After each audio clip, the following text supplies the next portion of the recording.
Bonsoir à tous, il est 22 heures. Bienvenue dans cette nouvelle édition, voici les titres.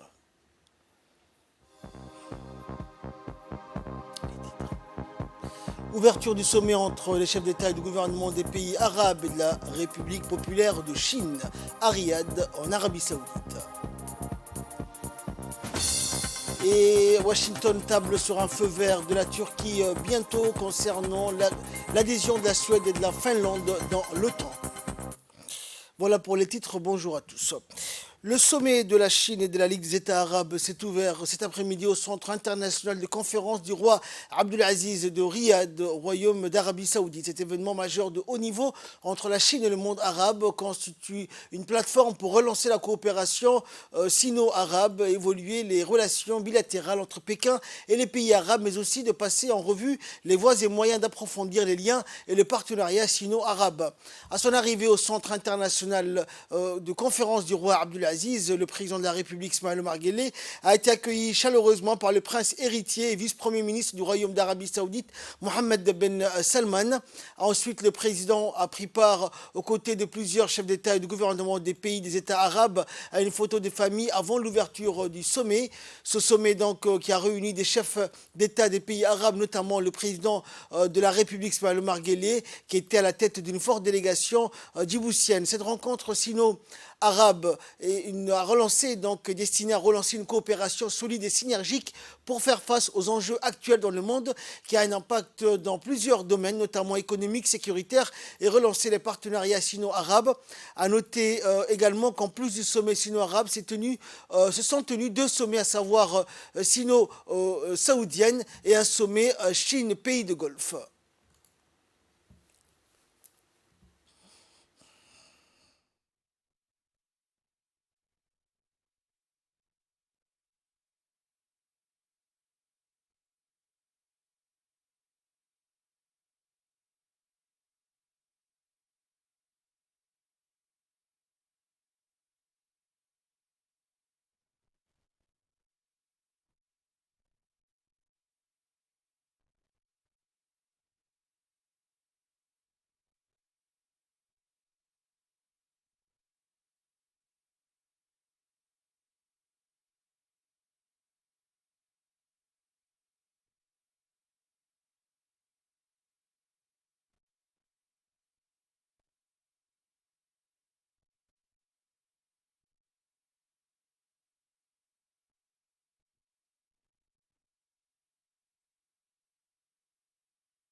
Et lors de l'ouverture de cet important sommet sino-arabe, le président de la République, Ismaël Omar Guelleh, a prononcé un important discours dans lequel il a remercié et présenté sa gratitude aux gardiens des deux saintes mosquées, le roi Salman Ben Abdulaziz Al Saoud et son prince héritier, son Altesse royale, le prince Mohammed Ben Salman Ben Abdulaziz Al Saoud, et au peuple frère saoudien pour l'avoir accueilli donc durant ce sommet arabo-chinois et pour l'accueil chaleureux et l'hospitalité qui lui a été réservé à sa personne et ainsi qu'aux chefs d'État et de gouvernement des pays arabes. On écoute le président de la République. Je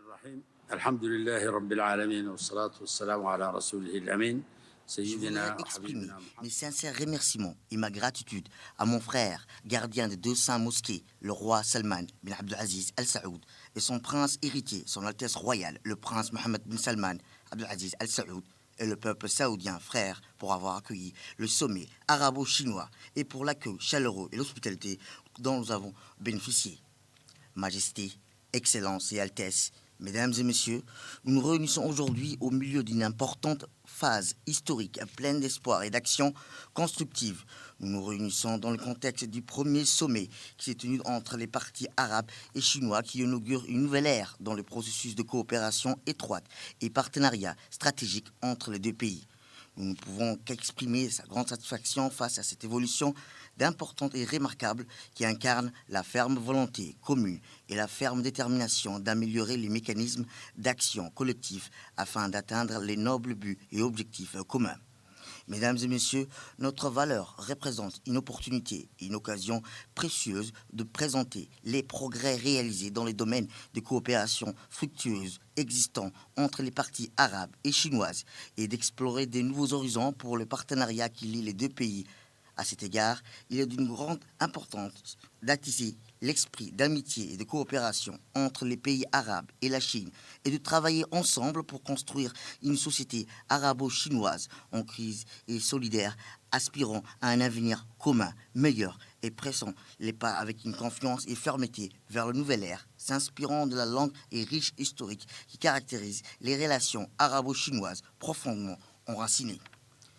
Ils sont venus déterminés de mettre toutes les capacités au service du développement durable. Dans ce contexte, nous saluons les initiatives de développement créatif lancées par son Excellence, le président chinois Xi Jinping, telles que l'initiative La ceinture et la route et l'initiative de développement mondial qui reflète l'intérêt de la République populaire de Chine, amie et a poussé le développement mondial vers de nouveaux horizons, plus niveau durable et complet. À cet égard, je voudrais saluer le rôle de premier plan joué par la Chine entre l'avancement du processus de développement en République de Djibouti, car il existe un partenariat constructif entre les deux pays qui a permis de porter les relations bilatérales à un niveau sans précédent, ainsi que la mise en œuvre des projets de développement conjoints géants, non seulement au niveau national, mais également au niveau régional, qui ont ouvert les larges perspectives pour les processus de modernisation et de transformation à Djibouti dans toute la région de la Corne de l'Afrique. Votre Majesté, Excellence et Altesse, Mesdames et Messieurs, à la lumière de transformations internationales successives et des défis croissants, nous sommes plus que jamais appelés à renforcer la coopération et la coordination conjointe pour suivre le rythme de ces changements et à trouver des solutions innovantes et novatrices aux différents défis. À cet égard, nous soulignons l'importance du rôle que joue la Chine en tant que facteur d'équilibre dans les relations internationales en raison de son statut complexe qu'elle occupe dans le système international et dans le marché du progrès mondial.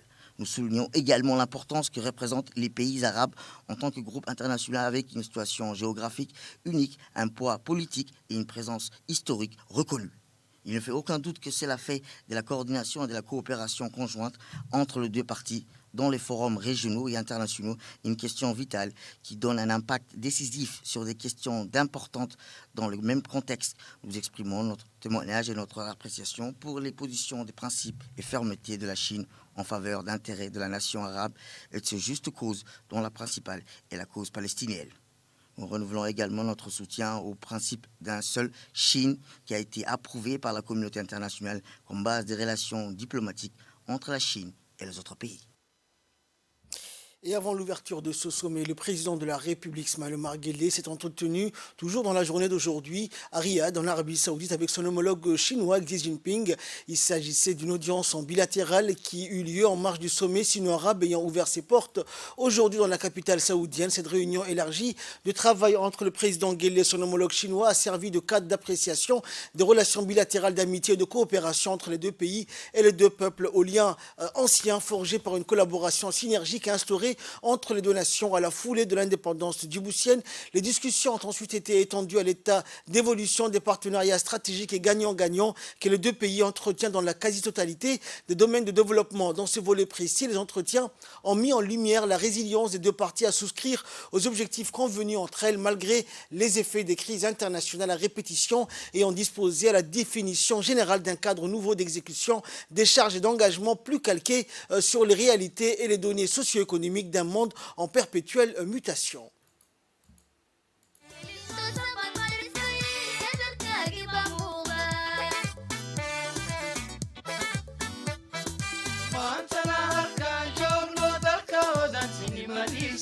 Antara harka jogno dalka wadan sini madisa.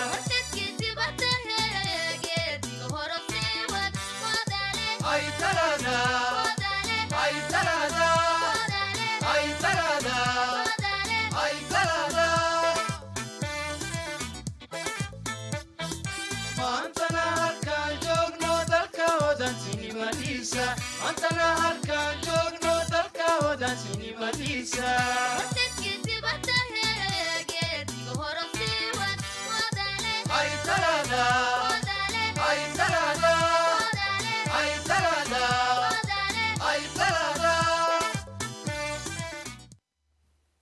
Dans l'actualité également, l'Assemblée nationale organise des caravanes parlementaires en collaboration avec l'Union interparlementaire, l'Union européenne et les affaires mondiales canadiennes sur le thème des droits humains des femmes en milieu rural et la représentation des femmes en politique. La première réunion de rencontre et de partage s'est tenue à Arta dans la journée d'hier en présence du président de l'Assemblée nationale Mohamed Ali Ahmed, du président de l'Union interparlementaire Duarte Pacheco et le président de l'Assemblée nationale était accompagné des parlementaires pour la région d'Arta.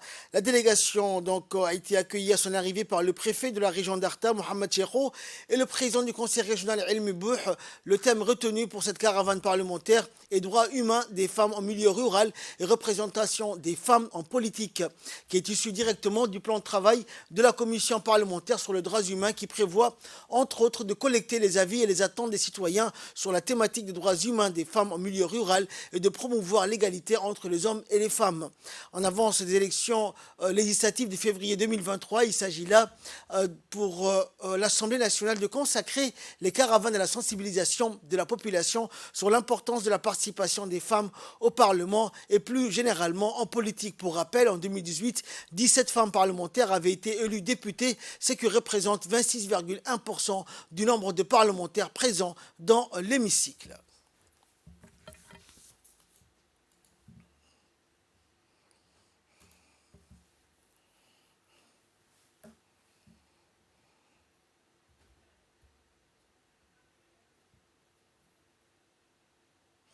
Écoutons l'intervention du président de l'Union interparlementaire lors de ces rencontres citoyennes organisées par l'Assemblée nationale. Maintenant ici, c'est la démocratie. Le parlementaire vient au terrain parler avec les personnes. C'est le plus important. Le parlementaire représente les personnes au Parlement. Merci au président de l'Assemblée nationale de Djibouti pour l'opportunité d'être ici avec vous. Être ici avec vous, non seulement pour parler, mais pour écouter. Parce que écouter, c'est très important pour nous. Connaître votre aspiration, votre idée, votre espoir. Parce que seulement cela, nous pouvons être au Parlement, travailler pour vous. En ce moment, je nécessite de parler des femmes. Voilà. Parce que pour nous, l'Union interparlementaire, la démocratie est complète si nous avons la participation des hommes et des femmes. Il n'est pas possible de changer le monde en 24 heures. Mais nous travaillons pour changer le monde et pour avoir beaucoup de femmes en politique. Sous le haut patronage du ministre du Commerce et du Tourisme, l'Agence djiboutienne des normes et de la qualité a organisé hier au Palais du Peuple une journée de sensibilisation sur l'importance des normes et ses implications, présidée par le ministre du Commerce et du Tourisme, Mohamed Ouassama. Cette rencontre a vu la participation du ministre de l'Agriculture et du ministre délégué à la décentralisation et de la secrétaire d'État aux investissements chargés du développement du secteur privé. Le développement récent de la normalisation a été marqué par l'importante impulsion donnée à la normalisation internationale par la mondialisation qui s'impose progressivement avec la globalisation des marchés et l'accélération des changements technologiques. La normalisation et la certification deviennent pour les acteurs économiques des outils de développement et d'échange. Le rôle de l'agence djiboutienne de la normalisation est d'animer l'activité de normalisation et de répondre également aux attentes des acteurs économiques et d'anticiper l'évolution de leurs besoins. Développés et partenaires économiques et commerciaux. Grâce à la création d'une agence de normes et de la métrologie ainsi que de la promotion de la qualité, nous pouvons espérer rejoindre les pays développés et pouvoir concurrencer sur certains paliers économiques. À cet effet, cette dernière a pour rôle de dynamiser la collaboration intersectorielle, nouer des liens avec les organismes internationaux de normalisation, défendre les priorités du pays et aiguiller les acteurs du milieu vers des ressources et des réseaux du monde entier afin que Djibouti puisse pleinement jouer son rôle de plateforme économique et de hub logistique. L'agence de normes, en liaison avec les administrations et les organismes publics et privés, devra mettre en place une stratégie afin que les normes puissent être un élément central pour le développement économique et social, mais surtout mettre en place la politique du gouvernement dans le domaine de la normalisation et de l'amélioration de la qualité des services et des produits consommés et produits à Djibouti. À cet effet, l'agence de normalisation a en charge d'élaborer et d'homologuer les normes, la certification et la conformité de ces normes-là, la procédure de promotion des normes et de la démarche qualité auprès des administrations publiques, parapubliques et des organismes du secteur privé. Et de son côté, le ministre de l'Agriculture, Mohamed Ahmed Awale, s'est réjoui de prendre part à cette journée de sensibilisation. On l'écoute. De l'invitation que nous avons reçue, notre cher ami le ministère du Commerce, je crois qu'il a situé au bon endroit ces invitations parce que l'agence de normes et de réglementation, c'est une agence qui nous concerne tous, que ce soit le laboratoire qu'il a répété, le directeur général alimentaire, ou que ce soit les produits non alimentaires. Le génie civil est concerné, les produits électroniques sont concernés, ainsi de suite. Nous vivons aujourd'hui, chers collègues, dans un contexte de mondialisation où la circulation des marchandises, des informations technologiques est de bonne loi à destination du COMESA et en provenance du COMESA vers l'international. Pour participer à titre de hub régional, notre hub régional s'affirme de plus en plus. Pour qu'il puisse gagner en galon et devenir attractif, il faut qu'il y ait un cadre réglementaire. Si tu n'as pas de cadre réglementaire, tu ne pourras pas survivre dans ce monde, si tu ne pourras ni vendre ni consommer. Parce qu'il faut un cadre attractif. Ce cadre attractif, aujourd'hui, je suis heureux et j'ai le privilège d'assister à cette réunion historique d'agences de vulgarisation et de diffusion des informations concernant les normes. Je voudrais dire, ce n'est pas une agence abstraite, c'est une agence où tout fournisseur, tout un promoteur qui veut s'investir à Djibouti, il va demander est-ce que vous avez une norme, agence djiboutienne des normes. Il va nous demander. Si vous n'avez pas, mais ça va créer des doutes. Parce que peut-être vous qui êtes autour, dans cette instance-là, au niveau de ce parterre d'experts, de directeurs ici présents, vous connaissez les normes AFNOR. AFNOR, partout ça existe. C'est la France, c'est l'agence française des normes. Nous, ce qu'il a fait, le ministre de l'Agence, c'est l'agence djiboutienne des normes. Et de son côté, le ministre du Commerce et du Tourisme a rappelé que la création de ces agences s'inscrivait dans le cadre de la mise en œuvre de la politique du gouvernement dans le domaine de la normalisation. Pour moi, un réel plaisir de prononcer ces quelques mots à l'occasion de cette journée de sensibilisation sur l'importance des normes et ses implications dans la République de Djibouti. Avant tout, je voudrais vraiment remercier les membres du gouvernement ici présents, le ministre de l'Agriculture, le ministre de la Décentralisation, Madame la ministre d'État de l'Investissement, pour leur disponibilité et leur soutien sans faille. Comme vous le savez, Djibouti s'est doté en 2022 d'une agence de normes et de la qualité suite aux orientations stratégiques du président de la République, son Excellence, M. Ismaël Omar Guelleh. Afin d'accompagner le développement économique, institutionnel et social de Djibouti, il est apparu inévitable pour le gouvernement de mettre en place une institution réglementaire de normalisation pour parfaire le modèle économique de notre nation. À cet effet, cette dernière a pour rôle de dynamiser les collaborations intersectorielles, nouer des liens avec les organismes internationaux de normalisation, défendre les priorités du pays et orienter les acteurs du milieu vers les réseaux du monde entier. Son action vise à améliorer la qualité de vie et la prospérité économique de la population djiboutienne. Elle est destinée à ouvrir de nouvelles perspectives pour faciliter les échanges commerciaux et les maillages à l'international. En effet, les aliments, les produits et services, les technologies, les transports, le tourisme, les normes touchent tous les aspects de la vie, mais aussi l'évaluation de la conformité permettent d'assurer la qualité et la sûreté des produits et services.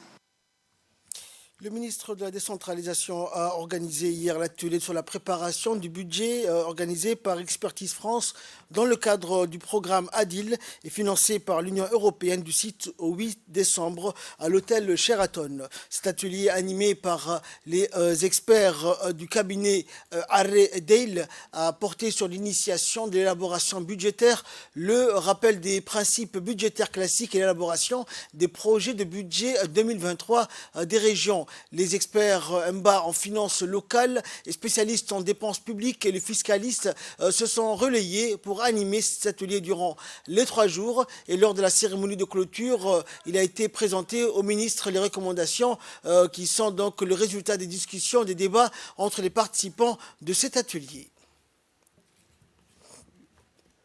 Depuis 3 jours, un atelier sur l'exécution budgétaire. Donc, ont été présents dans cet atelier le ministère du Budget, le ministère de la Décentralisation, mais également les 5 régions, dont le président des régions, les secrétaires généraux, les comptables, les payeurs de la région et le représentant de l'hôtel des impôts. Donc, il a été question de différentes taxes transférées aux conseils régionaux, comment ils vont être prélevés. Donc, ça a été un atelier très, très intéressant pour l'autonomisation de chaque région. Donc, il y a eu un beau débat, un très bon débat. Le climat était, l'ambiance était, les experts étaient très, très, très intéressants. Je remercie donc les différents experts qui ont participé, l'ADIL, le ministère du Budget, celui de la décentralisation et toutes les régions qui ont participé à cet atelier. Et nous espérons que bientôt, les recommandations seront prises en compte par les différents partenaires et que les régions vont bénéficier de cette autonomie financière qui a été déjà initiée par le président de la République de Djibouti pour atteindre les objectifs du gouvernement et ceux des régions. Et pour sa part, le ministre délégué à la décentralisation, Rassim Haroun, s'est réjoui donc de la tenue de cet atelier consacré à l'élaboration des projets de budget 2023 des régions. Des agents, la formation sur la décentralisation, sur la déconcentration, sur la fiscalité locale, sur le développement régional, ne fait que renforcer la capacité à répondre aux besoins des régions. Formation que vous avez dispensée aujourd'hui, dont les résultats sont là aujourd'hui, soit pérenne en quelque sorte, sur tous les points, sur tous les thèmes, pour qu'ils assimilent les connaissances, pour qu'ils assimilent à ce que le développement, qu'est-ce que c'est que le développement local, quels sont les besoins des régions, quelles sont les réponses que nous devons amener pour que nous soyons en phase avec la mission qui nous a été assignée par le président de la République. Ils ont assimilé la formation que les experts ont dispensée, et c'est à eux aujourd'hui de mettre en pratique ce qu'ils ont appris. Donc, je prends acte de formation, je prends acte de toutes les recommandations, je suivrai de près ces recommandations et pour accompagner tous les responsables de région pour atteindre leurs objectifs. Première réunion du comité de pilotage du projet d'appui à la décentralisation et à la gouvernance publique à Djibouti, qui a eu lieu donc le 7 décembre dernier au Palais du Peuple. Le ProGouv est le premier projet de l'Agence française de développement en appui à la gouvernance à Djibouti. Il s'inscrit de façon cohérente avec les priorités nationales et cible le secteur de la décentralisation. Promu à la fois comme un outil de résorption des inégalités territoriales entre la capitale et les régions, le projet reste un moyen de rééquilibrer le modèle de développement de la ville de Djibouti et premier de son genre, financé sur un don émanant du ministère français de l'Europe et des Affaires étrangères à travers l'AFD à hauteur de 8 millions d'euros. Le ProGouv cible le secteur de la décentralisation qui connaît une nouvelle impulsion depuis 2016. Voir aujourd'hui la tenue du premier comité de pilotage du projet qui va permettre de valider le plan d'action pluriannuel et notamment le plan d'action annuel pour l'année 2023 de ce projet et de démarrer les premières activités. La construction de ce plan d'action a fait l'objet d'un gros effort collectif entre les équipes de la mairie, les équipes des 3 communes de la ville de Djibouti et l'assistance technique du projet, que je tiens à saluer parce que ça a vraiment impliqué un grand nombre d'acteurs, donc ça a été extrêmement participatif et constructif. Pour nous, ce projet est important parce que c'est notre premier projet à Djibouti sur les enjeux de décentralisation en milieu urbain. C'est d'autant plus important dans un pays comme Djibouti où la capitale rassemble la majeure partie de la population du pays. Donc il y a des enjeux qui sont conséquents. On sera amené dans les années qui viennent à s'intéresser également à la décentralisation en milieu rural. Mais ce premier projet va nous permettre vraiment de rentrer dans le vif du sujet et de mettre en œuvre des premières actions sur lesquelles on pourra capitaliser pour continuer à appuyer le développement des collectivités territoriales à Djibouti. Écoutons à présent l'intervention du secrétaire général du ministère délégué à la décentralisation. ProGouv est un projet de l'AFD et qui va démarrer à l'aube de l'année 2023. Aujourd'hui, nous venons de tenir la première réunion du comité de pilotage et au cours de cette réunion, nous avons donc abordé les différents points inscrits à l'ordre du jour et ça tournait autour de la présentation du projet qui comporte 4 composantes. Et grosso modo, cela consiste à renforcer la collectivité territoriale de Djibouti-Ville dans toutes ses composantes, bien sûr, c'est-à-dire les communes, sur tous les plans, sur les plans financiers, humains, matériels. Il s'agit de réorganiser les services de communes, la direction de la mairie et de renforcer les capacités de ces collectivités territoriales sur tous les plans. Et le maire de la ville de Djibouti a indiqué que ce projet ne se limitait donc pas à la mairie, mais avait vocation à appuyer l'ensemble des acteurs de l'écosystème de la gouvernance locale du territoire de la ville de Djibouti. On l'écoute. C'est un plaisir que je constate aujourd'hui votre présence au premier comité de pilotage du ProGouv. Nous nous réjouissons avec le président de communes de Belbela, de Bolaos et de Razdika, en tant que maître d'ouvrage, de franchir avec vous ces caps stratégiques pour ces projets qui nous bénéficiera à tous. Nous remercions ceux qui ont œuvré à la concrétisation de ces projets d'appui à la gouvernance publique et à la décentralisation à Djibouti-Ville. L'amélioration du cadre de vie de nos populations par le renforcement de nos capacités à exercer nos compétences. Et un vœu qui ne restera pas pieux. Nous avons besoin de vous à nos côtés pour le concrétiser, Monsieur le Président. Aujourd'hui, par la validation de notre plan d'action, nous donnerons corps à une vision et nous donnerons raison à celles et à ceux qui ont mis sur nos capacités et nous ont fait confiance en nous attribuant la maîtrise d'ouvrage de ce projet.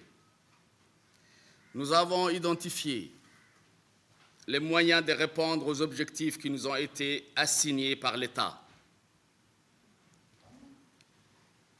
et que nous allons vous présenter au cours de la séance après être revenus ensemble sur ce qu'est le ProGouffre, comment il a été construit et comment nous pourrions nous organiser ensemble pour le mettre en œuvre.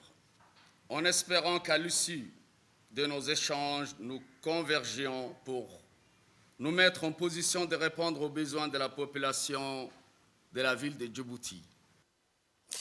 Direction l'île Maurice à présent, où dans le cadre des 12e Jeux de la CGOSOI, à l'issue d'une finale explosive, le jeune djiboutien Mahad Omar Farah, coaché par Mahad Aden du ministère de la Jeunesse et de la Culture, s'est imposé avec talent face aux jeunes mauriciens finalistes dans les compétitions de e-sport. Ainsi, Mahad Omar Farah est monté sur la première marche du podium et glorifié Djibouti d'une médaille en or. Une victoire retentissante qui contribuera sans nul doute à l'éveil des fortes résonances propice à l'éclosion de nouveaux jeunes talents dans d'autres domaines culturels et numériques. La ministre de la Jeunesse et de la Culture, Dr Hibo Moumen Assoué, a salué les performances de nos jeunes au niveau régional, félicitant au passage le jeune médaillé djiboutien Mahad Farah. Et Dr Hibo s'est déclaré réjoui de cette victoire sans précédent aux Jeux des CGSOI. Djibouti, avant-gardiste, s'est ainsi illustré dans des compétitions modernes numériques récemment introduites chez les épreuves sportives internationales et suscitant beaucoup d'engouement et d'enthousiasme chez les jeunes du monde entier.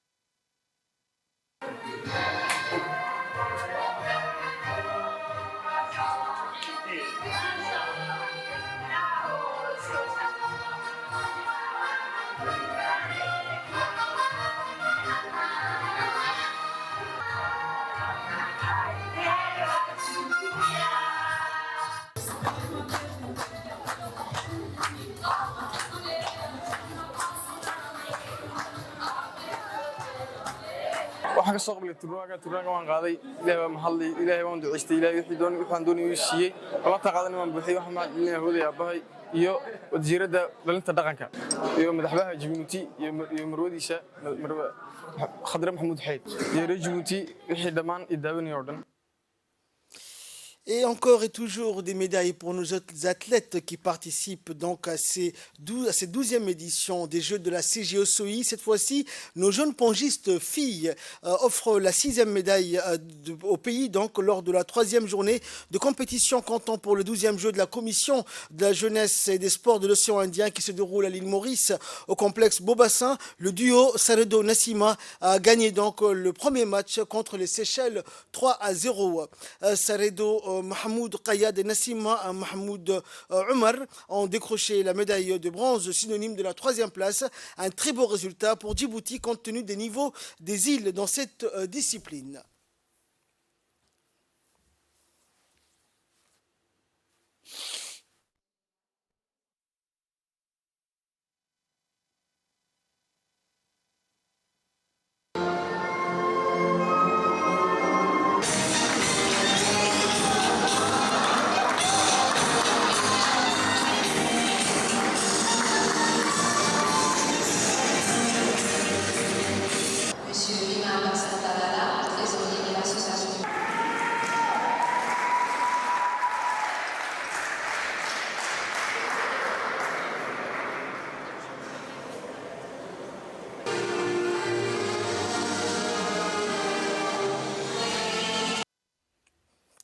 Et nous terminons l'actualité nationale avec le dossier de cette édition. Nous allons parler de la protection de l'environnement dans un de ses principaux enjeux qui est le recyclage plastique. Regardez, c'est un document de la rédaction et un commentaire de Mohamed Ahmed. À l'ère où les leaders mondiaux continuent à développer des stratégies et cherchent à mettre en place des mécanismes de préservation de l'environnement, la République de Djibouti œuvre également à travers des stratégies et actions à contribuer dans la lutte pour la préservation d'un environnement sain. C'est dans ce cadre que la préfecture et les conseils régionaux ont proposé et présenté un projet d'une unité de recyclage et de transformation de bouteilles et sachets en plastique en pavé à l'OIM. La pose de la première pierre a été effectuée par le Premier ministre. Cela témoigne des degrés d'engagement et d'implication du gouvernement dans la préservation de l'environnement. En effet, les flux importants des migrants transitant par la région sont en grande partie à l'origine de la prolifération des bouteilles et sachets en plastique ainsi à la dégradation de l'environnement. Il s'agit ici pour le préfet Abdelmalik Mohamed de susciter le patriotisme et le civisme pour rendre la ville propre. Nous avons constaté qu'il y avait beaucoup de bouteilles plastiques de boc. Donc nous avons réfléchi pour exploiter ce produit et réaliser un projet de recyclage. Ce projet, en fait, c'est des pavés qu'on va réaliser. Et comme vous le constatez à travers ces reportages, il y a eu la participation de la communauté. Ce projet a été réalisé, sans que j'oublie, avec l'appui financier de l'OIM, l'Organisation internationale de migration. Donc, et ça, comme vous le savez, c'est la politique du gouvernement. Et cela démontre l'implication du gouvernement à travers la présence du Premier ministre qui témoigne l'engagement du gouvernement. Sa présence témoigne l'engagement du gouvernement, surtout ce qui a trait à la question de l'environnement. Donc ça pourrait contribuer à l'amélioration de l'environnement, mais en même temps, les familles vulnérables, à travers les ramassages qu'ils effectuent, comme vous le constatez à travers les reportages, puissent subvenir à leurs besoins, mais en même temps permettre d'avoir un environnement sain. Pour sa part, le président du conseil régional Mohamed Ismail a souligné que ces projets s'inscrivent dans le cadre de développement socio-économique de la population de cette région. On est parti du constat du fait que l'environnement a été impacté surtout par les bouteilles et les sachets plastiques. Il fallait que l'on trouve donc une solution pour remédier à cela.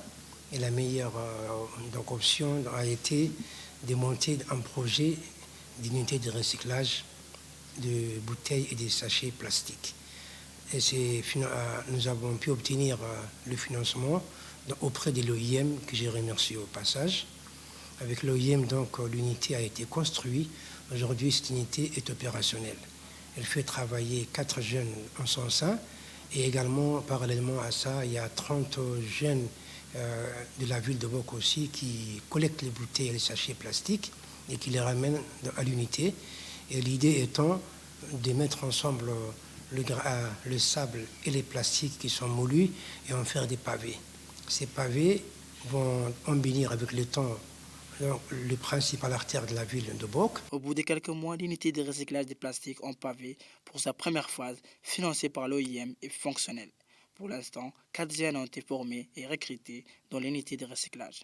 Comme vous pouvez le constater à travers ces reportages, les actions de ramassage des bouteilles et sachets en plastique contribuent énormément à rendre l'environnement sain. Cette initiative permet de comprendre les différents processus de transformation des plastiques en pavés. Ces pavés seront utilisés pour embellir la ville. Le concept gagnant-gagnant est concrètement mis en œuvre dans ce reportage, puisque l'environnement sera préservé et par conséquent la ville sera propre. Les personnes vulnérables auront une source de revenus.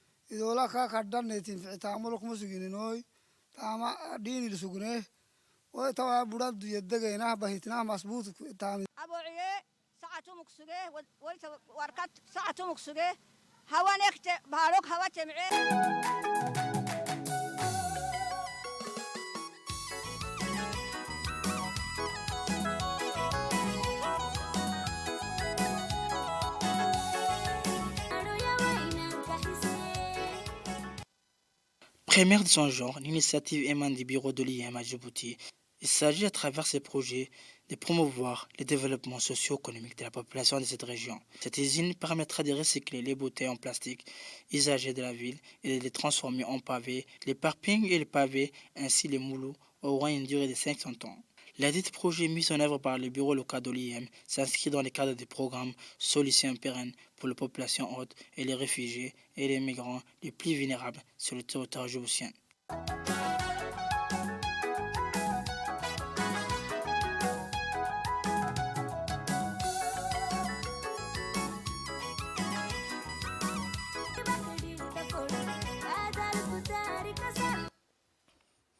Et là, nous passons à l'actualité internationale. La Finlande et la Suède se sont jointes aux États-Unis hier pour appeler la Turquie à donner son feu vert à leur accession à l'OTAN, estimant avoir satisfait les exigences de sécurité d'Ankara. Le chef de la diplomatie américaine, Anthony Blinken, et ses homologues suédois et finlandais se sont abstenus au cours d'une conférence de presse commune à Washington après des entretiens trilatéraux de critiquer la Turquie qui bloque encore l'accession des deux pays nordiques à l'Alliance Atlantique. La Turquie bloque l'élargissement de l'Alliance Atlantique depuis mai en réclamant l'extradition de plusieurs ressortissants kurdes de Turquie qui se sont exilés ou réfugiés en Suède et dans une moindre mesure en Finlande. Fin de ce journal. Merci de nous avoir suivis. Excellente soirée sur Télé Djibouti.